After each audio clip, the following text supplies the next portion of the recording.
Jake Paul has officially announced his new opponent, the son of the Mexican legend, Julio César Chávez Jr. We're talking about Chávez Jr. This guy literally did coke in between rounds. He is the complete biggest disappointment for like all of Mexico, dude. His father doesn't even like him. He prefers like Canelo as to be his son. He's a guy who strategically pick these right opponents for Jake Paul at the right time. Then, like, let's say he knocks out Chávez Jr. He's going to say, Canelo couldn't do this. Canelo couldn't stop or drop Chávez. And look what I did. I did it in 4 rounds. We have a mega fight in London. We got Chris Eubank Jr. taking on Conor Benn. Also, the build-up has been amazing. This is real bad blood. This is bad blood that predates their existence. Hopefully, Conor Benn isn't on some PED type stuff. You know, the whole egg allegation, I believe. He hasn't knocked out anybody since that egg allegations. Everything is still there. The speed, the timing, the explosiveness is still there, but not the power, apparently.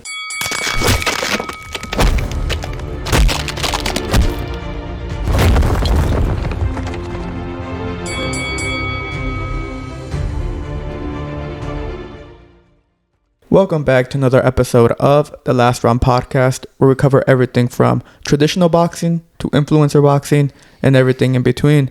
Today's episode, we'll be going over Jake Paul's return as he takes on Julio César Chávez Jr., as well as the official confirmation between Edgar Berlanga taking on Sheeraz, featuring William Zepeda and Shakur Stevenson, and also giving our official predictions for this week's upcoming fight featuring Chris Eubank Jr. as he takes on Conor Benn to settle the beef. But before we get into the episode, make sure to like and subscribe and follow us on all forms of social media. Lastly, we're trying to build up a community on Discord, and you guys joining would be greatly appreciated. But now, diving into the episode. First thing first, Jake Paul has officially announced his new opponent, which is none other than the son of the Mexican legend, Julio César Chávez Jr. Yeah, he's basically taking on the whole of Mexico now, you know? No, bro.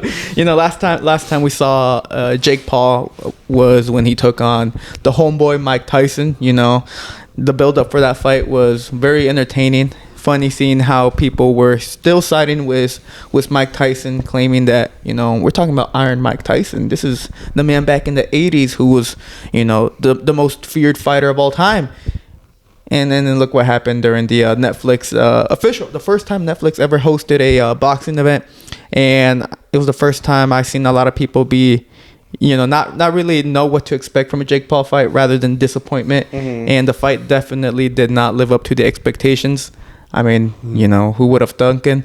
But now we have Jake Paul calling out, or not calling out, officially fighting Julio César Chávez Jr. Now we're talking about a fighter who 54 wins, 6 losses, and 1 draw. Last time we saw him was back last year against Uriah Hall, in a fight that a lot of people were saying, you know, was a robbery.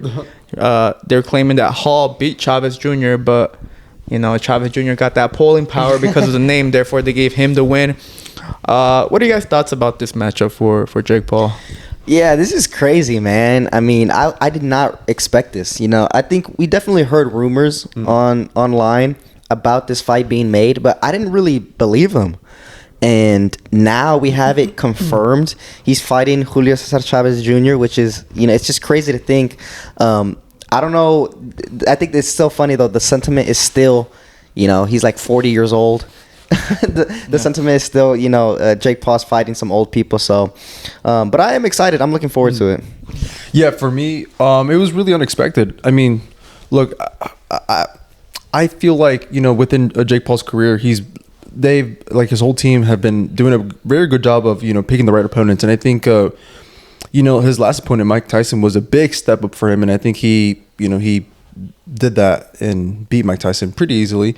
And now I think now he's going up against a guy who was the next world champion, just like Mike Tyson.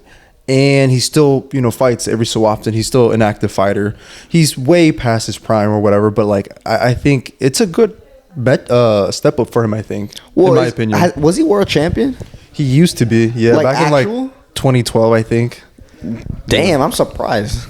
Yes, he was. Wow. I thought he was just some, like, you know, he just got some, like, I don't know, WBO belt or, you know, some not like one of those 4 official ones. But I mean, I don't know. I don't think so, honestly. Dude, we're talking about Chavez Jr.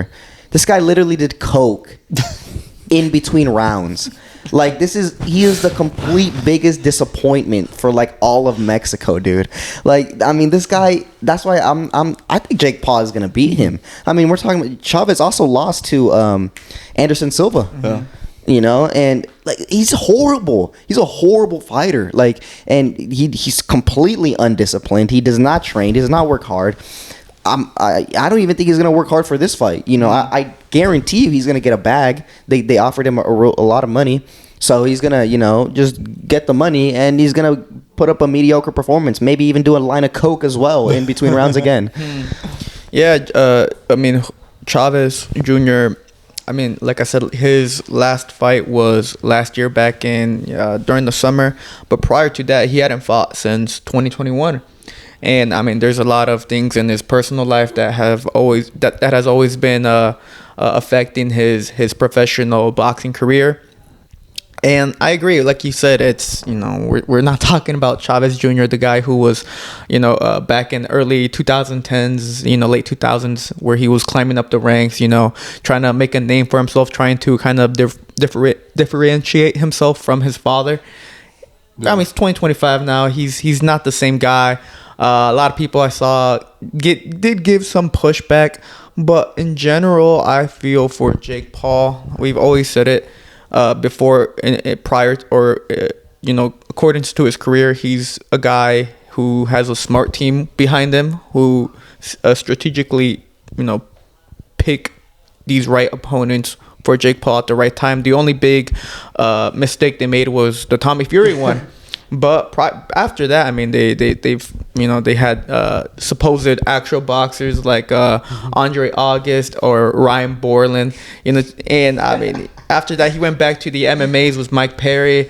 He got in Mike Tyson, and now he's getting Chavez Jr. So yeah, it's kind of weird seeing Jake Paul's career as it is. I mean, you can't take it serious at all. I mean, he's always claiming that, oh, I want to fight for a belt. You know, I want to be a champion at cruiserweight, yada, yada. But, I mean, you're fighting some of these guys. Chavez Jr., I would say, is a bigger step up than Mike, just considering the fact that Mike is nearly 60 years old, and there's really no comparison about that. But, I mean, to say that Chavez Jr. will put up a good fight, the only thing I give Chavez Jr. would just be the experience. I mean, he has, 60 fights now? Throughout his career, that's a lot. That's 60 fights in, man. Jake Paul hasn't. I mean, I would consider Mike also experienced, but I mean, Chavez Jr. at least he's 39 years old. He's not nearly 60, so I'd give the only edge like that to Chavez Jr. But in general, I think this is easy work for Jake Paul, honestly. Yeah, I agree too. And, you know, I mean, Chavez, he's not gonna, that's what I'm saying. Like, he's completely undisciplined. Like, he was like the biggest disappointment even to his father. Like, his father doesn't even like him. He prefers like Canelo as to be his son, you know? So yeah, I'm not placing a lot, but I think it definitely is a smart choice for Jake Paul's team, you know, picking Chavez Jr. because look at that record, you know. I mean, it's a good. I mean, it's a record. You know, it's a good record. Former world champion. You know, he's gonna beat him, I believe, and he can start saying, you know, he beat a former world champion. Yeah. You know, so it is smart by Jake Paul. You know, you got to give credit that he knows how to pick his opponents. Yeah. I wanted to ask you guys a question, but what do you guys think the public opinion is in regards to this fight? Do you guys think that a lot of people now are kind of writing or thinking, you know what, Jake Paul, you know, he's now, you know, he's serious now. He beat Mike Tyson. He's a serious fighter now. Now he's fighting an ex-world champion who was a champion, you know, some time ago, but he's still an active fighter. He fights every so often. Do you guys think that maybe a lot of more people are siding with Jake Paul now, or do you think there's still a lot of people that go, whoever Jake Paul fights, he's not going to win? You go first. I know.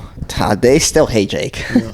Yeah, they definitely still hate Jake. I mean, he's never gonna beat the allegations of like, or the haters.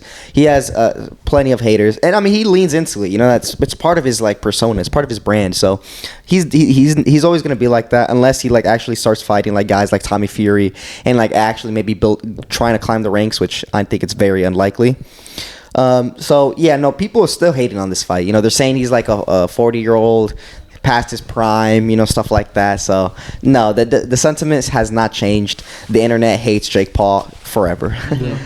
Yeah. What's funny though is because KSI, he's yet to make his return since the Tommy Fury fight, and a lot of the names, some of the names that they were mentioning for a potential fight for his return later this year was Julio César Chávez Jr. And I saw a lot of people.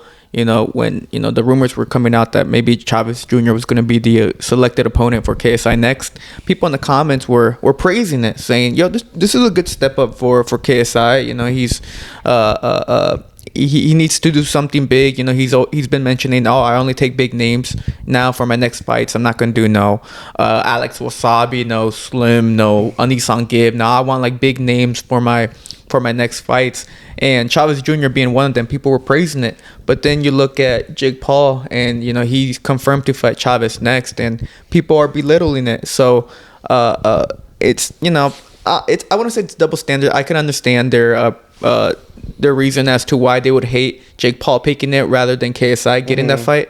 But yeah, it goes to show that the Jake Paul is never gonna beat the hate from the fans. He's till the day he retires, they're gonna absolutely hate his guts, man. Because everywhere you can't even praise Jake Paul at all. You can say, oh, he's doing a good job with the women's side of boxing. He's giving them a good platform to showcase their skills. Look at Amanda Serrano. She's spoken multiple times how her joining Jake Paul in his promotion has benefited her career. And then someone's gonna come out and say, "Oh, but he's only fighting bums. Like we don't claim him in the boxing world and stuff like that." So it doesn't matter what Jake Paul does.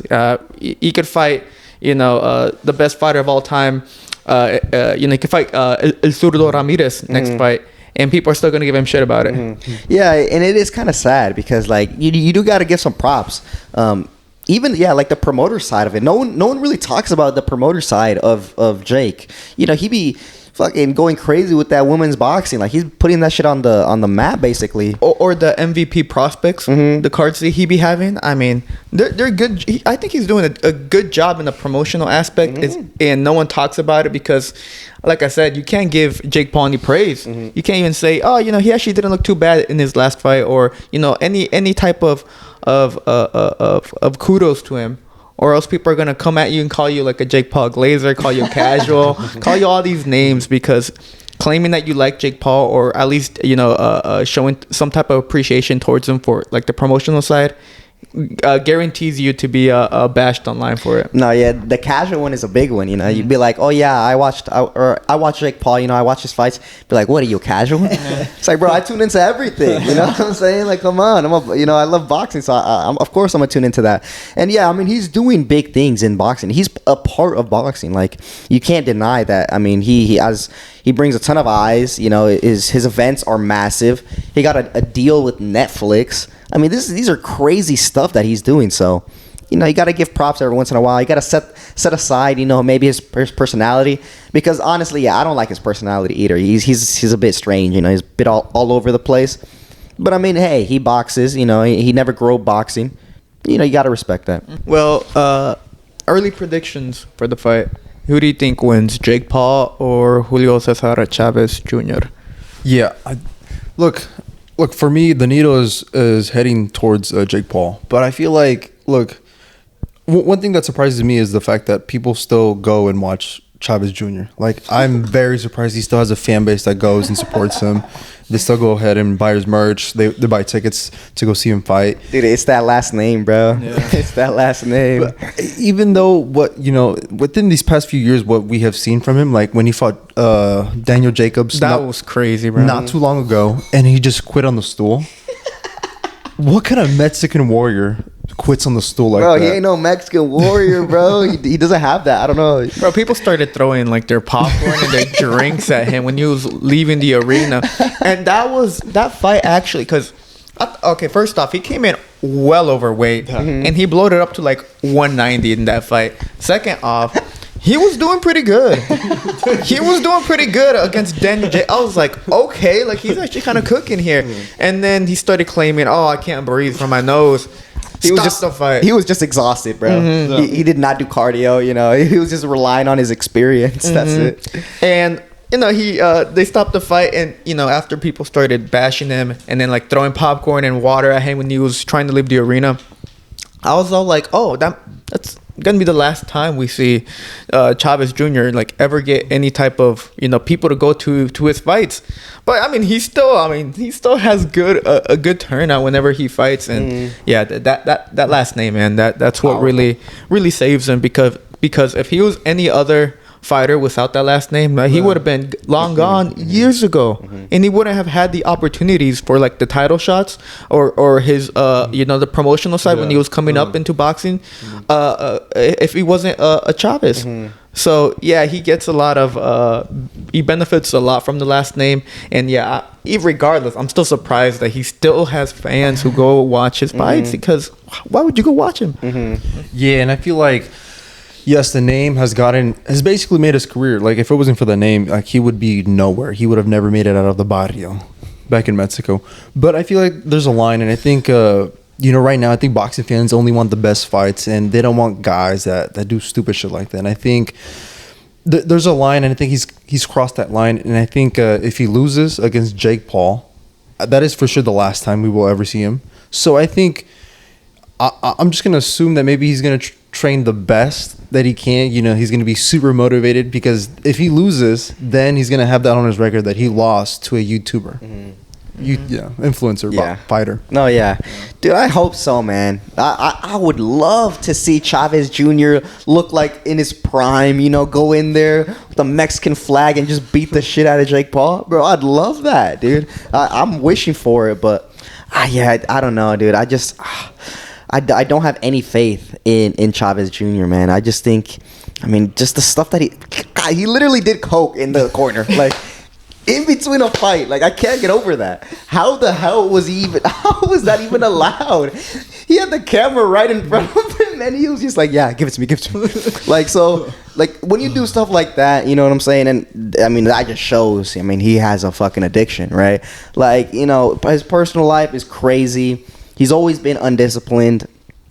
He's just not, but he was a solid fighter back in the day. You know, when he was rising up the ranks, he was a solid fighter. You know, nothing special, but you know, he was a solid, tough guy. He knows how to box. You know, so if we see him in his prime, he's definitely beating the shit out of Jake Paul. But unfortunately, I don't think that's very likely, and I'm leaning towards Jake Paul winning. Yeah, I am too. I think Jake Paul. Early prediction right now, I think Jake Paul does beat him. I think according to the early odds also, he's a slight favorite as well, and that's just because of the factors that play into this fight. And Jake Paul, I mean, he needs to keep riding on that wave of getting big names, selling out shows, and getting as much money as he possibly can. And why not cater towards the Mexican people then for Chavez Jr.? Because then, like, let's say he knocks out Chavez Jr., stops him. He's going to say, Canelo couldn't do this. Canelo couldn't stop or drop Chavez. And look what I did. I did it in 4 rounds. He's going to say shit like that, right? And then, you know, Oscar De La Hoya, you know, he was also putting more fuel into the fire when he was saying stuff like earlier last week he was talking about the fight, and he was saying, you know, you never know, maybe Jake Paul fights Israel Ramirez next. Like, of course, like, that's not gonna happen, but they're definitely adding, like, you know, they're trying to amp up Jake Paul and trying to get more viewers to watch the fight, and that's what Jake Paul does really well, sell the fight. He gets people all pissed off, and they start believing in his opponent, saying, you know, his opponent's gonna beat him. You know, I have a feeling his opponent's gonna beat him. Look at Mike. Did we really think Mike was? We all said he wasn't gonna win, man. And then what happened? It was the saddest fight I saw in 2024. It was embarrassing. So I mean, I have no faith in Chavez Jr. to get the job done. I mean, he has no credibility. He's shown multiple times he just can't do it. So I'm favoring right now early prediction for Jake Paul. But that was our official thoughts and opinions about this big fight for Jake Paul. Honestly, big fight for Jake Paul. Big event. Is it going to be on Netflix or no? No, or The Zone. It's on The Zone. Okay. Yeah. But for June 28th, so we got a month and a half or so to go until we get that showdown. But now moving on to July 12th in New York, we got the return of Edgar Berlanga as he takes on Hamzah Sheeraz in a thriller at 168. But not only that, we have a mega card. Yeah. I can't lie, we have a mega card because we also have the highly anticipated showdown between William El Camarón Zepeda as he takes on Shakur Stevenson. And we have also my boy, the boogeyman of the 140, finally getting his title shot. Subriel Matías returns as he takes on Alberto Puello. And then we have the return of David Morrell. Mega fights, big names in this card. PBC, The Zone working together, Matchroom as well, all working together to make this fight card happen. Yo, Pablo has been waiting for this moment, dude. I've been waiting for Matias to come back into the limelight. I've been praying, man. I said it, man. I'm like, if Hitchens wasn't giving Matias the title shot, Puello was all like, you know what, I'll take it. Let me see what the boogeyman's all about. And the boogeyman on July 12th, Subriel Matías is gonna showcase why he's the best fighter at 140. But before we talk about that, what are you guys' thoughts about this card?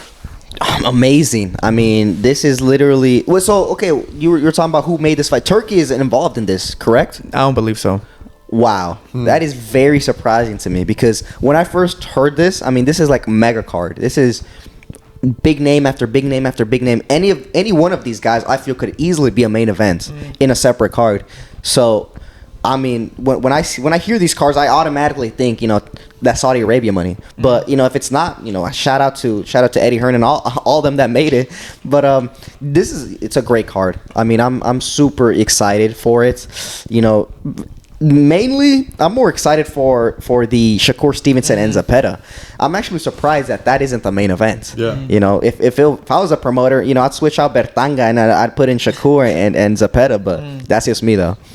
Yeah, for me, I think it really just came out of nowhere. It was like late at night, and they're like, boom, breaking news. We got a mega card later this summer. Yeah, because there was no room. I didn't really see no rumors about a card like this. Well, the only confirmed fight was the Shakur and the Zepeda. And that was early in the week, last week. Yeah. And then all of a sudden, during the weekend, boom, they dropped the entire main card. And I was all like, yo, what's going on? Like, I think that's good because, like I said, Matchroom, PBC, and Golden Boy, all three promotions are coming together to make this card a reality. And it shows that the effect of Turkey.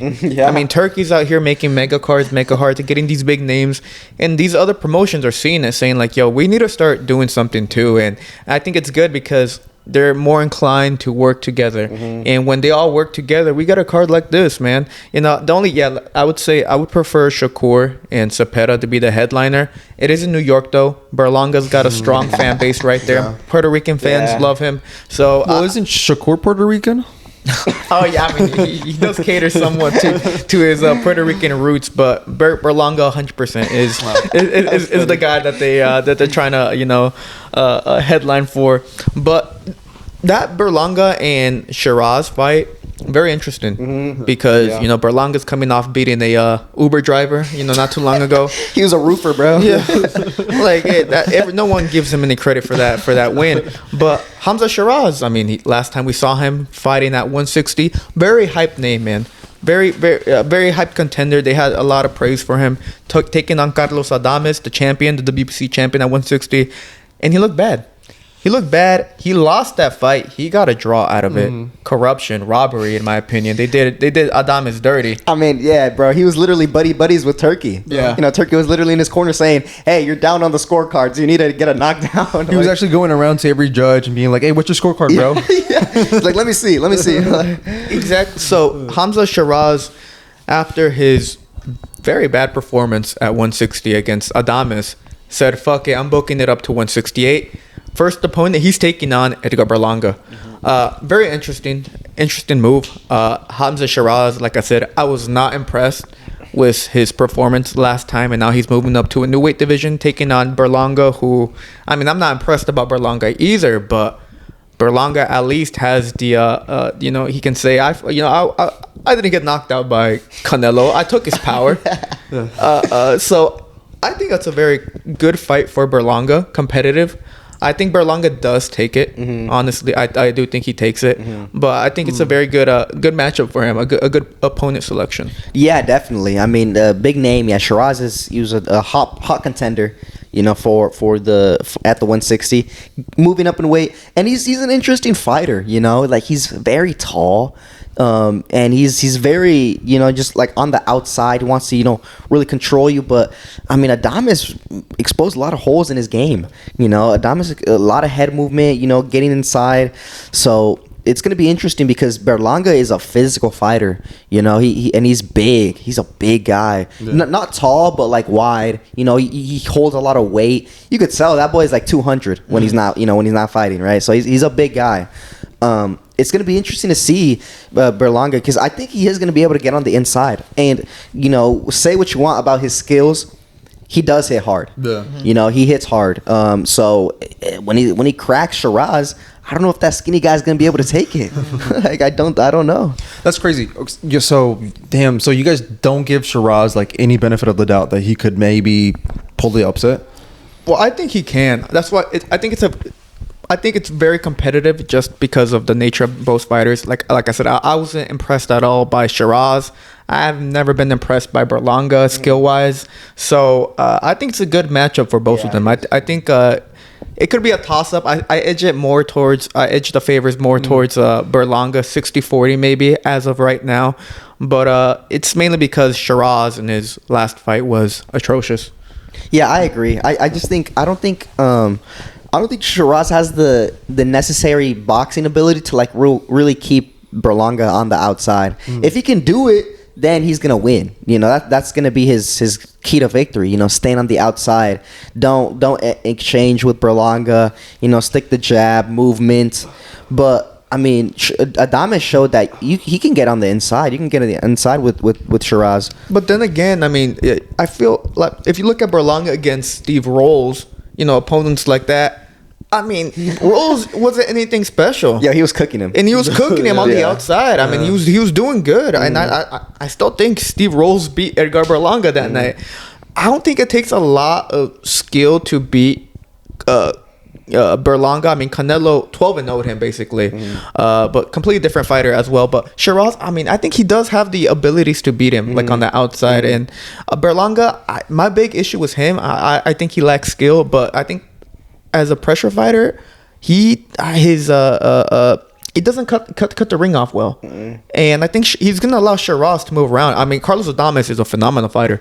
He's been on the scene for a while now, and veteran. He's been there for a while. He's a good fighter, man. He has a lot more skills than Berlanga, and he's a way higher level than Berlanga skill wise. So I think Sheeraz does have the boxing ability to keep Berlanga away from him, just moving around.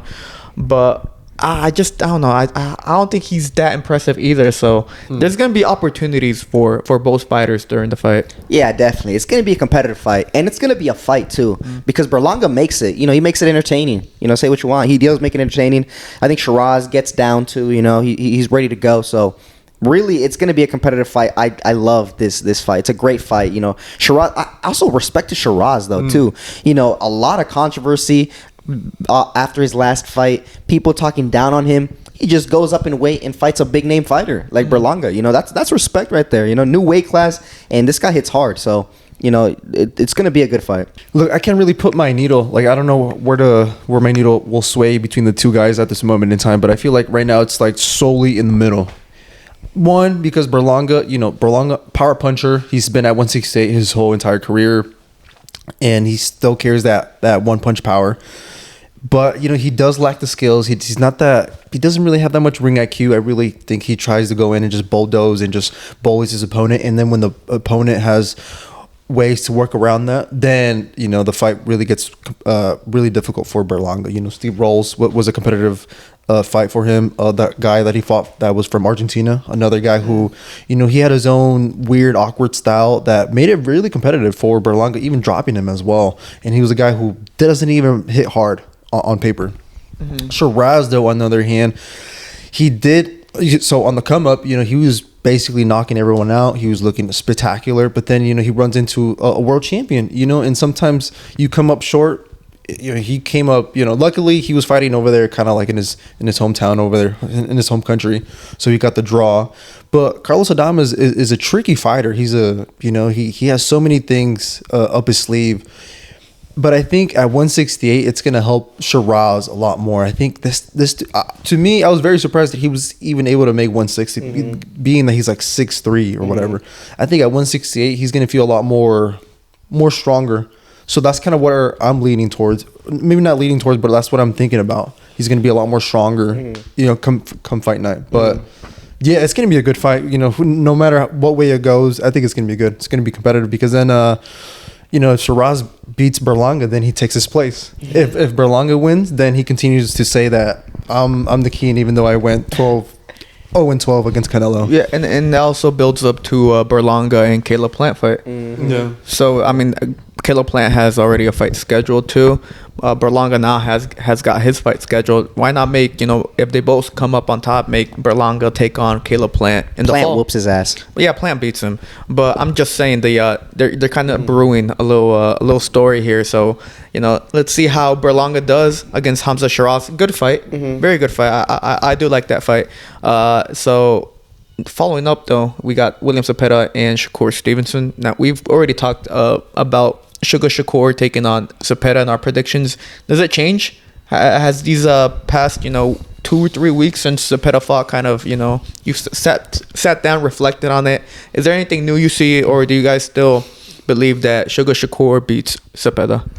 Nothing has changed for me, man. I still think Shakur is gonna win. I think he's gonna win spectacularly too. I'm gonna be honest. I think he's gonna outclass Zepeda like crazy. I was just mistaken. I thought Zepeda was a lot stronger. I thought he punched a lot harder. But he's gonna make it competitive because he's a Mexican warrior. Like this, Zepeda's a Mexican warrior. Talking about that Mexican spirit, he's got that in him. So he's gonna make the fight competitive. He's not gonna stop trying. But Shakur is just too good, man. He's too good. He's too high ring IQ. And I think he's going to outclass Zepeda. Yeah, for me, nothing has changed. To be honest, I thought Golden Boy and Zepeda's team were going to take another route, to be honest. But no, it looks like, there's always that clash, those wars that, Puerto Rican fighters and Mexican fighters have. And this time that Puerto Rican Sugar Shakur is going to take that win for sure. What is he, like 1/4 or something like that? I think so, something like that. Like a fourth Puerto Rican. No, nothing's changed. I still believe, Sugar Shakur will beat William Zepeda. Yeah, he's too good. Zepeda showed a lot of holes against Tevin Farmer. Tevin Farmer, and the thing is, Tevin Farmer allowed Zepeda to get into the pocket, and he still beat him like that. Yeah. Now imagine Shakur, who doesn't allow you to be in the pocket. He's gonna just dance all over him, and it's gonna be a UD win for Shakur. And people are going to call it boring. They're going to call it whatever. But at the end of the day, Sugar Shakur will come out on top over El Camarón Zepeda. But going down the list, though, the 140 right here, man. Yeah. 140. Alberto Puello, last time we saw him was against Sandor Martin. And a very close and competitive fight that people believe that Sandor Martin won the fight. But at the end of the day, Alberto Puello retained his WBC belt and stayed as champion. And now, instead of taking a easy fight, to kind of maybe gain his confidence back a little bit, that was a hard fight I just fought. Maybe take it a little easy and then bounce back, later in the year, or maybe bounce back against the big name next year. That's not Alberto Puello, bro. He's all like, you know what? No one wants to fight him, so let me fight him. Thank you, Alberto Puello, because now you're gonna have to take on the boogeyman of the 140. Subriel Matías is back, baby. What do you mean? This is an easy fight, dude. What are you talking about? Yeah, for Matias, man. He's gonna cook up that boy, man. Look, bro, Hitchens ducking Matias. You got Gary Russell, he just came off from his win. I'll let it slide. And you got Puello, who's willing to do it. He's all like, let me take him on. Teofimo Lopez, busy with Arnold Barbosa. So, hey, Subriel Matias had to eat sometime, man. And the champion who decided to give him a plate was Alberto Puello. Thank you so much, but we're about to take that belt, man. Yeah, man. It's a interesting fight, low key, because Puello, he's been on a little run recently. Yeah. He beat Gary Russell, and Gary Russell just became world champion. He beat Sander Martin. Sander Martin is world champion caliber. He's had a couple of unfortunate, but he's a great fighter.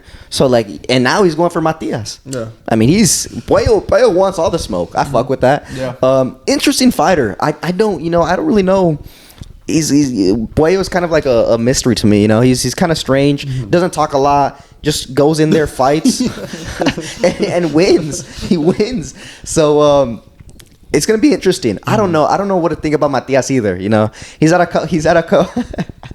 couple of fights. In Puerto Rico, got a couple of wins, but Paro did expose him. Paro exposed that. He's got a lot of holes, and Matias, he always has. He just uses his head as defense. So if Puello's smart, he can dance around him. It's possible, but just make sure to not exchange with Matias because he will knock you out. Yeah, it's so funny. You mentioned Puello's recent opponents. They've all been high level ranking contender opponents. You got Gary Russell Jr. You got Sander Martin. Those guys completely different styles, but they're still really high up there, like level A type fighters. Way up there. And then Gary Russell just became a world champion, so that's looking good for Puello. Puello he has such an interesting style, really awkward, and I think it's super awkward. And I think his team really are able to come up with like a really good game plan depending on their opponent. Gary Russell is a guy who is a southpaw and just goes forward, and he has good power punching abilities in both hands. And then you got Sander Martin, who's just a guy who is a southpaw but moves all around quite a bit, and Puello was able to do his thing and then take home the victory. With Matias, though, I think that's where the hype is gonna come to an end. I think Matias is gonna be a little bit too much for Puello. I think Matias is gonna disrupt the Puello train and whatever he has up his sleeve. I think Matias is just gonna. I think it's gonna be an easy fight for him. Yeah. Oh yeah, you already know me, man. Matias is. Bro, stop glazing, dude. Come on, bro. Let's be unbiased here. I am being very unbiased right now. Matias is the hardest puncher at the 140. Yeah. He is the most avoided fighter at 140. Hitchens didn't want the smoke. Would rather fight Kambosos, who just recently fought at 140, rather than take on his number one contender, which was Matias. So there's that. And Puello, respect to you, like I said, but we're coming on July 12th to take that belt back to Puerto Rico, celebrate, and then look for unification. If I was Matias, do easy work up Puello, and then just take out all the other champions. Teofimo Lopez, easy work. Well, okay. Gary Russell Jr., easy work, and then Hitchens, we're taking you out last, man. just so we can just tease you with all the belts, and then just take yours at the end. All right, the glaze is getting a little uncontrollable here. You know what I'm saying? But listen, I think it is possible for Matias to win. I think this is a closer fight than y'all are making it out, low key. I think Puello's low key sleeping on Puello because I don't know. He's just such a mystery. He wins. He wins fights, and he's fought good fighters. So very disciplined as well. He keeps his hands up, chin tucked. Then he's very long. Yeah. He can really keep Matias on the outside if he's smart. So I think it's a good fight. We're gonna see if Matias has learned anything, from his loss and from his comeback fights. We'll see. or if he just uses his head as defense like always. But one thing's for sure, I mean, it's a tough division at the 140, and definitely Matias is not going to dispute it as long as Teofimo Lopez is there. Okay, calm down, brother. No, but going up to 168 again, we have not 168, 175 light heavyweight. David Morrell makes his return against Imam Katev, Russian Olympian fighter who's 10-0, 9 knockouts. Last time we saw David Morrell was against David Benavidez in a very entertaining showdown between the two. Settled the beef where David Benavidez came out on top. Now, David Morrell, during the time, was being hyped as the next big thing.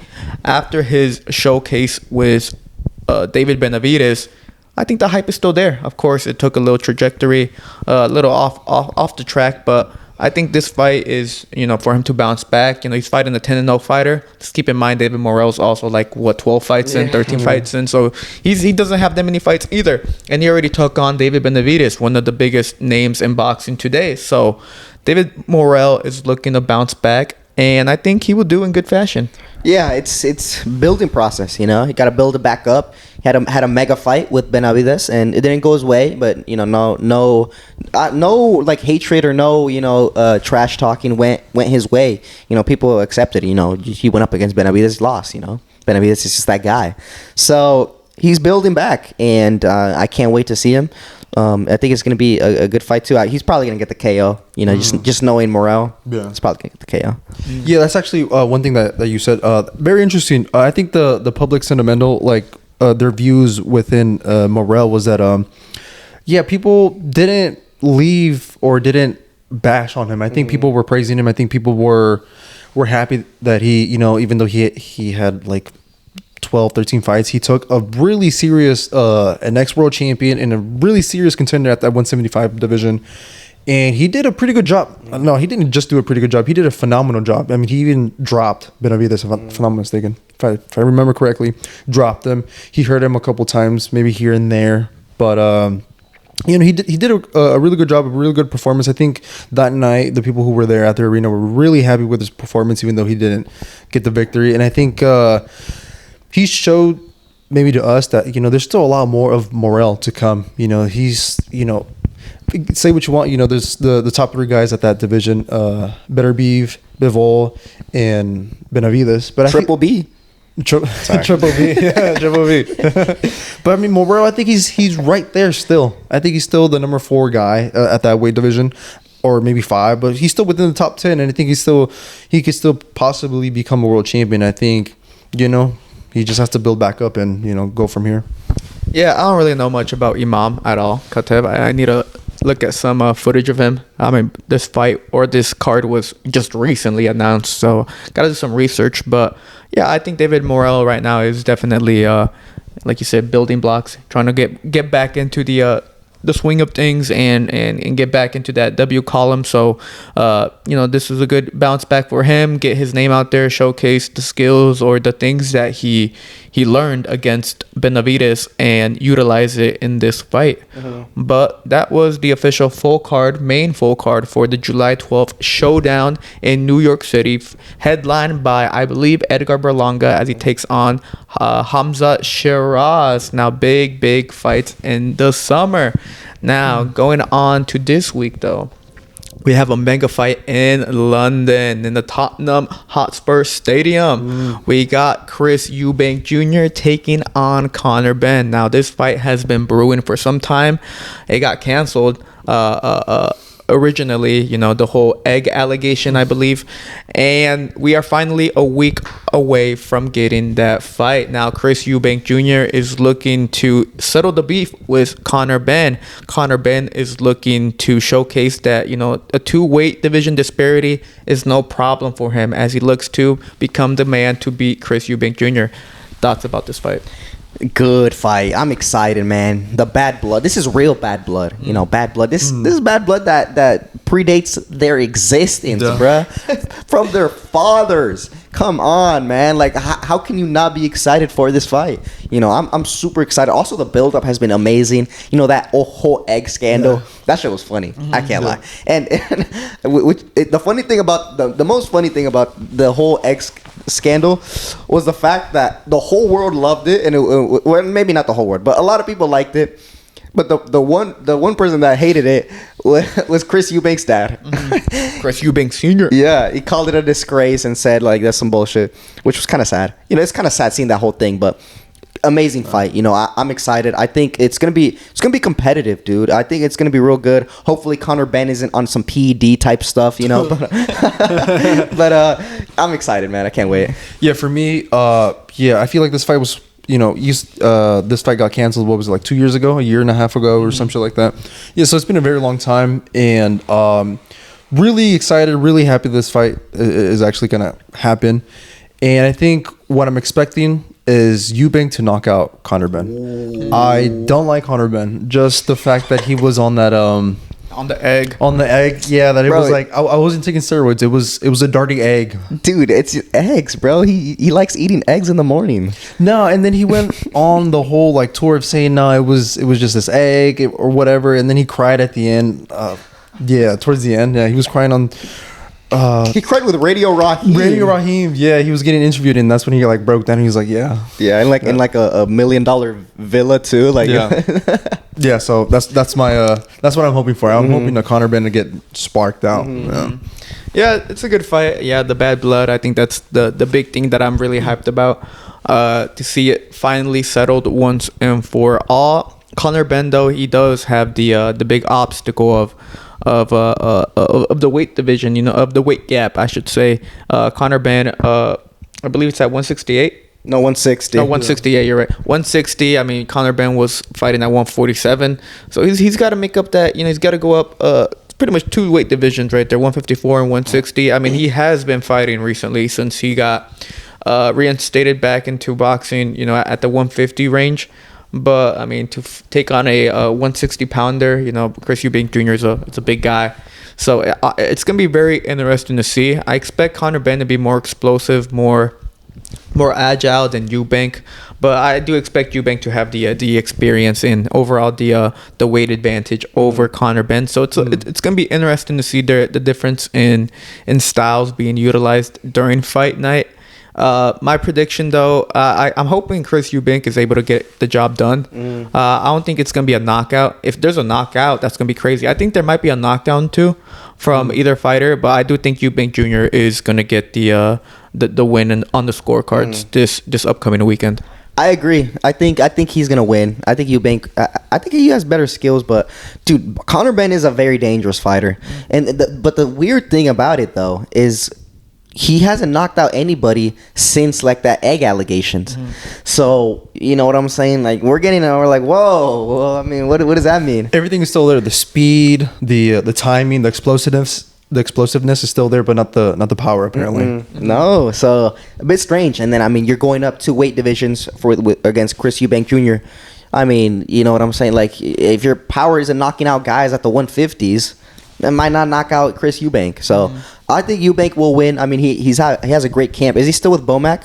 I'm not sure. I probably. You know, I don't know why he would go away from Bomac. You know, because he made him, you know, get some good victory. So I'm expecting Eubank to win, and I hope he does. You know, I don't I agree. I don't really like Conor Benn too much. So we're all 3 in favor of a Chris Eubank Jr. win this weekend. Look at that, man. Totally not brothers. But I think we covered everything that we wanted to cover for today's episode. Let us know down below your official prediction for Chris Eubank Jr. as he takes on Conor Benn in London, as well as giving us your thoughts about the mega card for July 12th in New York City, headlined by Edgar Berlanga as he takes on Hamzah Sheeraz. And lastly, give us your opinion about Jake Paul taking on Julio César Chávez Jr. in June 28th. But, you know, follow us. Don't forget to like and subscribe, and follow us on all forms of social media. We're on X, TikTok, and Instagram. And lastly, we're trying to build up a community on Discord, and you guys joining would be greatly appreciated. Now, this was Pablo, and I'm with Rulo and Asa, and this was the Last Round Podcast. Thank you for watching.